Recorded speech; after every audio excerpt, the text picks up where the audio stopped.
મહારક્ષાબંધનનો ઐતિહાસિક પર્વ વાઘોડિયા વિધાનસભાના મારા માદરે વતન શેરખીમાં મારી માતાઓ તેમજ બહેનો સાથે ઐતિહાસિક રીતે ઉજવવામાં આવ્યો છે।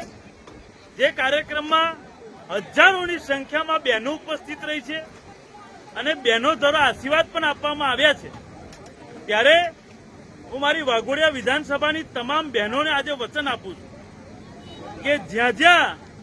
તમારો હક છીનવાશે, જ્યાં જ્યાં મારા ભાઈઓનો હક છીનવાશે, જ્યાં ભાઈઓને નોકરીમાંથી કાઢી મૂકવામાં આવશે, જ્યાં સરકારી રેટ નહીં મળે, જ્યાં રોડ રસ્તાની સમસ્યા હશે, જ્યાં પાણીની પીવાની સમસ્યા હશે, તમારી ગમે તે સમસ્યા હશે, ત્યારે તમારો ભાઈ લખન દરબાર અડધી રાતે પણ તમારી જો આવીને ઉભો રહેશે એટલું ચોક્કસ। તેમજ આજે હજારોની સંખ્યામાં બહેનો ભેગી થઈ હોય ત્યારે આજે સંકલ્પ લીધો છે, બધાએ ભાઈઓએ પણ સંકલ્પ લીધો છે કે હવે બહુ સહન કર્યું, અન્યાય સહન કર્યો, ઘણા લોકોથી દબાયા, પરંતુ હવે અમે દબાવવાના નથી, હવે મજબૂતાઈથી બોલવાના છે। મેં હંમેશા કહું છું એ રીતે કે આપણું ઘર આપણે ચલાવવું પડે છે, કોઈ નેતા કે કોઈ પાર્ટી આપણું ઘર ચલાવવા નથી આવતું। ત્યારે ગામે ગામ જે સમસ્યા છે એ રોડની સમસ્યા હોય, પીવાના પાણીની સમસ્યા હોય, ગટરની સમસ્યા હોય કે પછી વાઘોડિયા તાલુકાની મોટી મોટી કંપનીઓમાં કાયમી ના કરવામાં આવતા હોય, સરકારી રેટ ના આપવામાં આવતા હોય, વડોદરાની નંદેસરી જીઆઈડીસી હોય કે રિફાઇનરી જીએસસીએલ,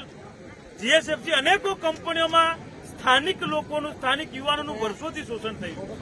આ શોષણના વિરુદ્ધમાં અમે લોકો હવે સંઘર્ષ કરવાના છે, અમે લોકો બોલવાના છે, કારણ કે હવે બહુ દબાયા, હવે તો બોલીશું, લડીશું અને જીતીશું। એક વસ્તુ ચોક્કસથી છે કે આ મહારક્ષાબંધનના કાર્યક્રમને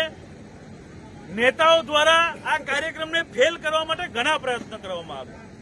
પહેલા જે પાર્ટી પ્લોટ બુક કર્યો હતો હોલ, એને પણ કેન્સલ કરવામાં આવ્યો, પરંતુ આજે હું મારા માદરે વતન શેરખીના મારા ભાઈઓનો ખૂબ ખૂબ આભાર માનું છું કે મારા ભાઈઓએ એવી વ્યવસ્થા કરી કે હજારોની સંખ્યામાં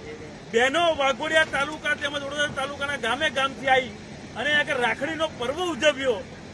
અને આનંદ કર્યો અને રૂડો અવસર બનાવ્યો। ત્યારે મારા શેરખી ગામના